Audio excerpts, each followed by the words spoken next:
there. Today I'm going to go through some pelvic floor anatomy, some anatomy of the pelvis. So we'll review the bones in the pelvic floor and the pelvic bowl. Then we'll review the layers of muscle that are in our pelvic floor. And then we'll also discuss the organs. And I'll be using this model today as a visualization because I learn better with visuals. So maybe you do too. Maybe it'll be helpful. So this pelvis is a pelvis that was born with a uterus, but I'll talk about some differences in a pelvis that's born with a prostate, which isn't many differences when we're talking about pelvic awareness. And also we'll get into some breathing and the importance of breathing as well. And then you can check out my other video that is a breathing exercise that you can do to bring some more awareness to this part of our body that we're often not thinking too much about as we walk through life, as we're sitting through life, just on whatever path you're in. So I'll take my organs out to begin, just so I can show you the bones. So this is a pelvis, someone who was born with a uterus. So it might be the size of mine, maybe a little bit bigger. So the bones, we're just going to map out where our pelvic floor muscles are and where they're held. So this is the pubic bone here, and it has a little bit of cartilage called the pubic symphysis here. So the pelvic floor muscles begin from the pubic bone all the way back to the tailbone, this coccyx here. And we have the sacrum back here, which you probably hear in some yoga classes sometime. So it goes from front to back. So pubic bone to tailbone.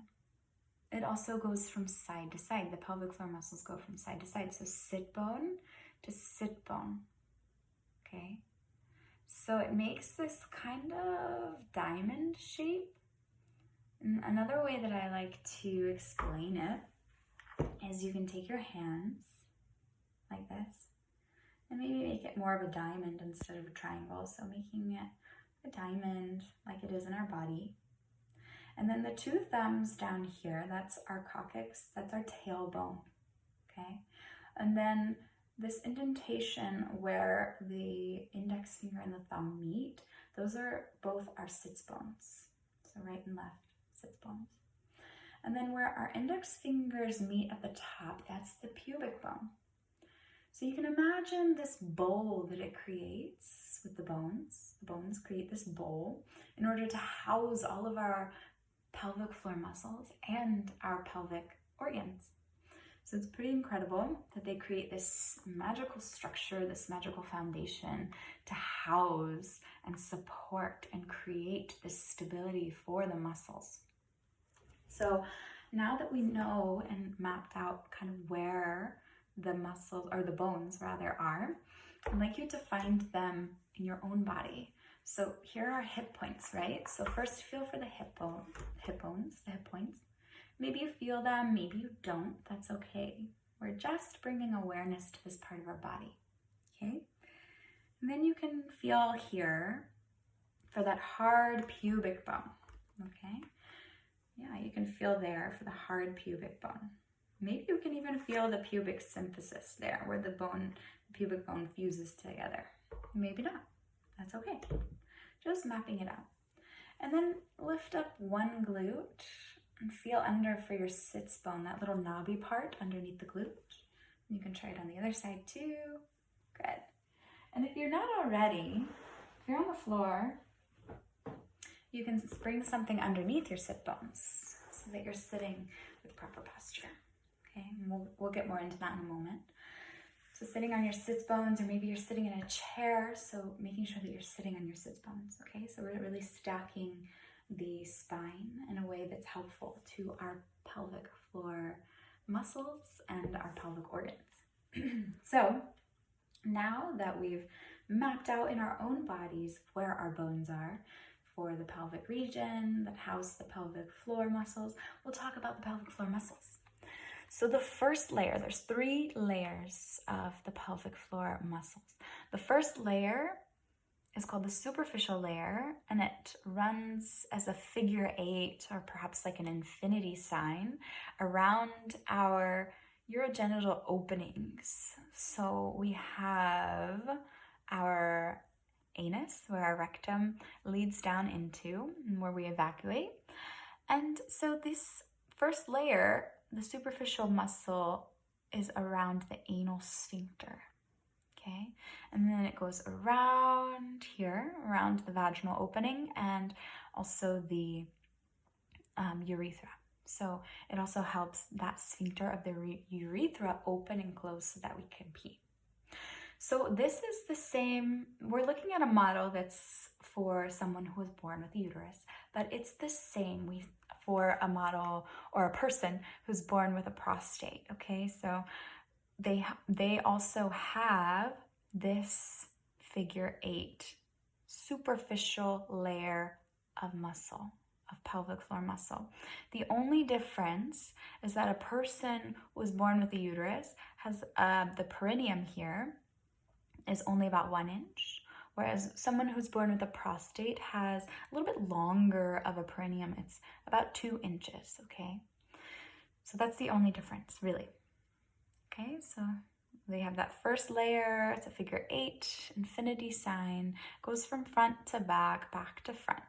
Okay, then we have the second layer, which is this almost like a curvilinear triangle here.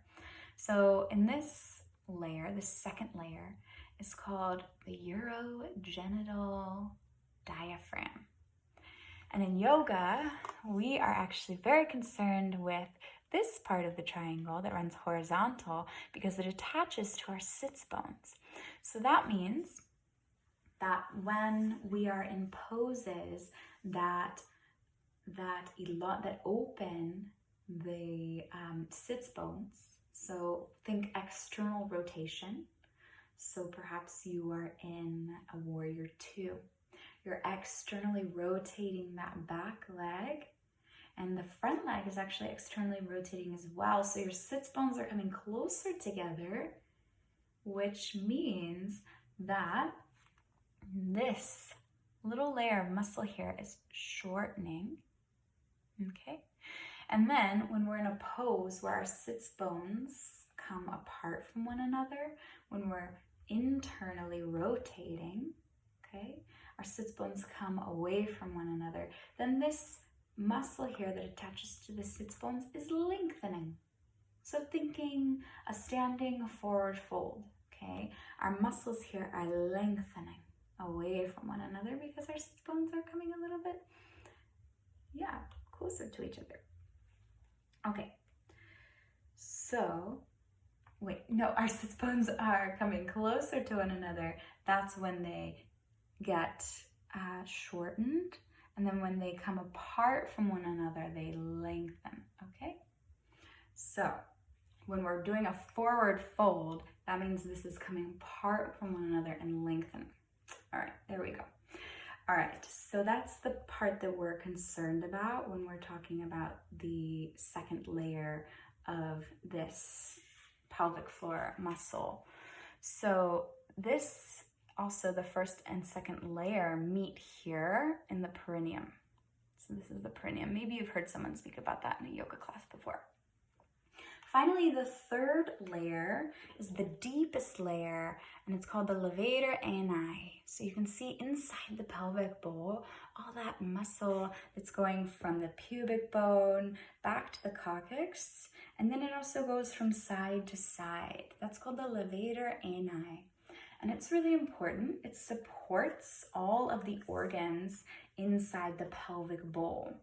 So it not only supports these organs, but it also acts as a diaphragm. So meaning that it comes up and down. So it can move up and down according to our breath. So we'll get a little bit more into that in a moment, but I want to show you the organs before we talk in depth about that. So in a uterus that's born, or a pelvis that's born with a uterus, we have the bladder and we have the uterus. And then we have the rectum. So these are all supporting each other. They're all holding each other in and up, and they're creating this nice foundation here. So these are not only supporting each other, but they're also resting inside the pelvis. And the levator ani muscles, those deep third layer pelvic floor muscles, are housing these organs. So they're housing them, they're protecting them, and they're supporting them, creating this foundation to really keep them inside. So not only does this third layer support them, but the pubic bone in the front body of the pelvis also supports them. So we'll talk a little bit more about proper posture now, and especially in regards to, like I said at the beginning, this sitting on your sit bones, right? So proper posture is when our sit bones are down. So when we're sitting on our sit bones, or when we're stacking our bones, when we're standing, that's proper posture, okay? And I'll show you why, because all the organs have a little extra support from the pubic bone. The bladder can rest on it, okay? The uterus, and then the rectum. They all are supported by the pubic bone when we're sitting and standing properly. But as you know, we probably all do this. We like to sit on our tailbone. So then our pelvis moves back and tilts back. So when we sit on the tailbone, then these organs no longer have support. What happens is all of the weight, all of the gravity that puts weight on the organs, as we are bipeds, so all of the gravity presses down on these organs here, and presses down on the third layer of the muscle. So now these organs don't have that double whammy of stability, that foundation of the bone, the pubic bone, and the third layer of the muscle. Now, if we're sitting on a tailbone, they only have the support of the third layer of the pelvic floor muscles. So that can cause a lot of pressure on this muscle, and it can cause a host of pelvic floor issues. And it's just nice to have that foundation here to really set you up and support you, also so that you can breathe better, because this is all connected to the breath as well. So I'll go into talking about the breath now. So the breath is important because not only do deep, full body breaths allow us to get oxygenated blood in the body, but it also allows us to really release and let go of any traumas that are being held in the pelvic area and throughout the body. But the breath is connected to the pelvic floor area. We have many domes in the body, and two of the domes that we have are two diaphragms. So we have the respiratory diaphragm that's housed under the rib cage and the lungs. And then we have the pelvic floor diaphragm, which is, of course, this third layer of muscle here in the pelvic floor. So it rests underneath the organs, right? So when we take a breath in and fill the lungs with air, the lungs press down onto the diaphragm flattens, and the diaphragm moves the organs down, pressing down onto that pelvic diaphragm. The pelvic diaphragm flattens, relaxes, releases. And then when we exhale, it contracts and shortens and kind of buoys up to a dome again, pressing our pelvic organs back up, and the respiratory diaphragm comes back up into a dome. So when we're breathing deeply, when we're deeply breathing into the full body, breathing in, respiratory diaphragm goes down, pelvic diaphragm goes down, breathing up, it buoys, domes back up. This is called diaphragmatic breathing. But when we're not doing this breath, perhaps we have shortness of breath, our breath is only staying up in our lungs, or maybe we're reverse breathing, where on our inhales, we're sucking up air into the chest, and on the exhales, we're releasing it out. the air is just staying in our chest. It's not fully going down into the diaphragm, into the pelvic floor, right? So that can house and keep in a lot of constriction, a lot of tension. If the respiratory diaphragm isn't flattening down, the pelvic floor diaphragm is not flattening down, then we're not releasing, relaxing the pelvic floor, and it's in this constant state of tightness, this constant state of restriction. And perhaps we're breathing like this, shortness of breath, or the reverse breathing, because we've had some type of trauma in our life, and it's housed there. But when we really tap into that breath, then we can really just let it all down, release it downward. And this, in what we call in yoga, is apana energy. So we're moving the energy down, right? Instead of it getting all stuck and housed in the chest or in the shoulders, we're moving that energy down. So as a culture, we love to hold everything in our chest, hold everything in our heads, right? We're super heady. We like to think a lot. We like to chatter in the mind. But when we're full body breathing, we're allowing that energy that's stuck here to move down and relax the body. We're letting the energy go. We're getting a little more grounded here. So energetically, we can think about that, but also that's what's actually happening in the breath and in the diaphragms as well. So our pelvic floor health is truly connected to the way in which we breathe. So we can learn to do different breathing exercises in order to bring awareness to the pelvic area so that we can feel what's going on in the body, become curious observers of what's happening in the body, and allow that data that we gather to inform us about our own body without passing any judgment, but inform us about our own body so that we can make empowering decisions that help us navigate through life within this body. So once we are aware of what's going on in the body, maybe one side is a little more tighter or a little more constricted than the other side, or vice versa. Once we have that knowledge, we can begin to breathe in a way that allows us to relax. And we can also begin to move in a way throughout our practice in yoga or even throughout in the world. When we're sitting, when we're standing, we can move in a way that promotes the breath, this full body breath.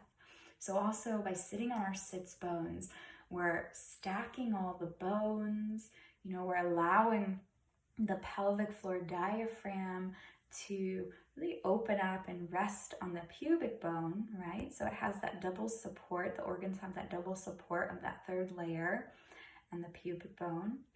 And it also allows us to sit with the natural curves of our spine so that our lungs can open up, our bellies can open up, the diaphragm is able to do its job properly. So sit on your sits bones, stack your bones whenever you're standing, instead of standing to one side and then the other, popping that sassy hip out. Bring it back in so that you can move through this world and bring better life force, better energy down into the pelvic floor for better pelvic health and really overall better bodily health. So I hope that this was helpful. And if you're interested in the breathing exercise, please look at the next video where I'll walk you through it and I'll explain everything you need to go through this exercise. And you could practice it every day or whenever you feel like it. Thank you so much. Namaste.